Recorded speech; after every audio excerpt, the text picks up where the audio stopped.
On the 8th of March 2022, my local area held its first International Women's Day event, organised by two incredible women in my local community who are mothers, business owners, and want to make a difference and an impact in the lives of women and families and children and people around, in the community and in the wider area. So I was very honoured to be asked to speak at the event this year in my local area, for which the theme was Break the Bias. So this is my speech. I'd like to acknowledge the traditional custodians of the land of the Yuin Nation on which we meet today, and pay my respects to elders past, present, and emerging. We have come together today to celebrate the achievements and acknowledge the contributions of women all over the world, while we continue to advocate, highlight, and raise awareness of the bias, discrimination, and stereotyping that women continue to experience today. I am honoured to be speaking on this International Women's Day in the presence of many incredible women, and I want to honour each and every woman here today and the contribution you make to your family, social networks, and wider community, to your workplaces and industries, and everything you do which makes the world a better place for having been in it. Many of us have experienced some form of bias, discrimination, and or stereotyping over the course of our lives so far. I returned to the doctor's office from the bathroom. The doctor tested the sample I had just handed her and looked up and said to me, "You're pregnant," followed by, "How old are you?" 15, I replied, "but I'll be 16 soon." The doctor spoke to me about how hard it would be to have a baby at my age. I was told to think about whether I wanted to continue the pregnancy and keep the baby and come back in a week to let her know of my decision.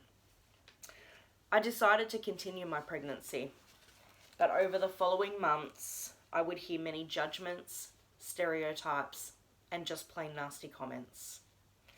Is it too late to terminate? You should really consider a termination.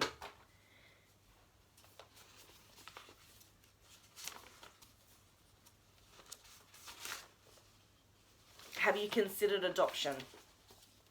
There are so many people out there who can't fall pregnant and would give your baby a better life. Think about how hard this would be for your mum. Teenagers can't raise babies. You need more than love. Maybe you'll miscarry and nature will decide for you. Some were well-meaning, I'm sure, but all of them hurt, and I was so determined to prove everyone wrong. 2 months after my son was born, I enrolled in a TAFE course to complete my Year 10 certificate. I then finished Year 11 and 12 and eventually enrolled in an undergraduate degree at university. Throughout all of the tough decisions, challenging days, and judgments, my mum was my biggest supporter. I was 24 when I had my 5th baby. Yes, my 5th. People will find something to say about any number of children you have, but 5 seem to make me open slather. Don't you know what causes it yet? Do you have a TV? Do you even have a job? How many different fathers are there? You're not having any more, are you? Then, after 14 years and 5 children together, I needed police intervention and an AVO to escape a relationship of abuse, violence, fear, and torment. So now I was a single mum of 5 children who was a victim of domestic violence. Why did you stay so long? Why didn't you ever say anything? He seemed like such a nice guy. Did you really need to involve the police? An assault charge will ruin his employment chances. It couldn't have been too bad if you stayed so long. I became really tired of everybody else being an expert on my life and how I should be living it. Does that sound familiar? I began to consciously choose to ignore the judgments and the stereotypes of young mums, single mums, and of victims of domestic violence. I had to stop listening to them and really tune into my own inner wisdom and guidance as I continued to do whatever I could to provide a good life for myself and my babies.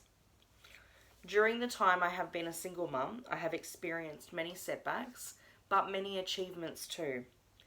I have been raising my 5 children solo while initially working in early childhood education. I graduated from university with a Bachelor of Community Development and moved my family down to the beautiful South Coast, where I bought a block of land, thankfully before the market started rising. I founded Lisa's Sanctuary, which is a space to create awareness of domestic violence, offer support to others, and show others how to navigate their own healing journeys. I self-published a book on my experience of living in a domestic violence relationship, titled Why I Stayed. I began studying law, built our home, and moved into a child protection role where I support at-risk children and their families to understand and mitigate risk of harm. Many of them in situations I have previously found myself in. I'm on a mission to make an impact because I am proof that there is life after domestic violence and there can be life after trauma. The Global Gender Gap Index ranks 156 countries based on 4 key dimensions: economic participation and opportunity, educational attainment, health and survival, and political empowerment. In 2019, Australia ranked 39th. In 2020, Australia ranked 44th. And unfortunately, in 2021, Australia fell again to a rank of 50th. And as the impact of the COVID-19 pandemic continues to be felt across the world, the global gender gap has increased from 99.5 years to 135.6 years, further widening the gender gap by a whole generation. Women already have to overcome so much. Statistics show that 1 in 4 girls will experience childhood sexual abuse. 1 in 3 Australian women have experienced physical violence. 1 in 5 women has experienced sexual violence. 1 in 2 women has experienced sexual harassment. 1 in 6 women will experience depression, and 1 in 3 women will experience anxiety in their lifetimes. Women experience eating disorders and PTSD at alarming rates. Aboriginal and Torres Strait Islander women, as well as women with a disability, are more likely to experience violence, abuse, as well as bias, discrimination, and stereotyping on a regular basis. On average, 1 woman is murdered by a current or former partner each week in Australia.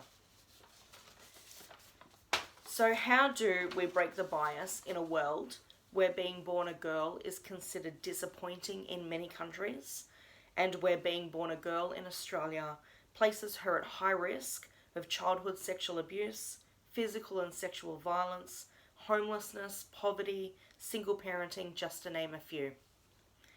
I believe it starts with you and me, because that's where our power lies.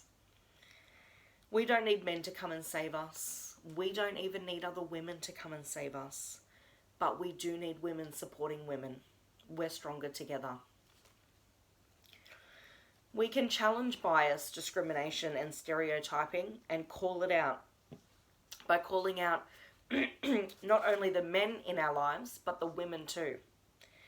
This can be a tough one, excuse me, because when I think of challenge, my mind goes to potential confrontation, but challenging someone's views doesn't have to be uncomfortable or confronting.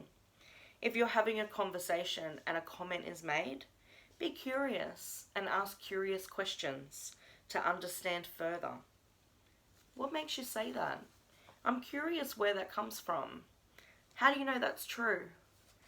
It's not about making people right or wrong, but supporting people to identify any old or outdated beliefs that they may hold, and then holding space while they seek to learn and educate themselves further. Take a look at your own bias and the stereotypes you hold about yourself and others. We all have biases because everything we've ever learned has come from the people around us who each held their own biases and beliefs.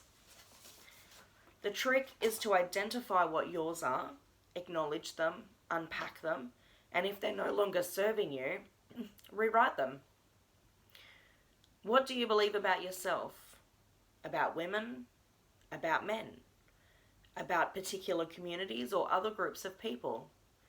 And where does that come from? Is it true or could it use an upgrade?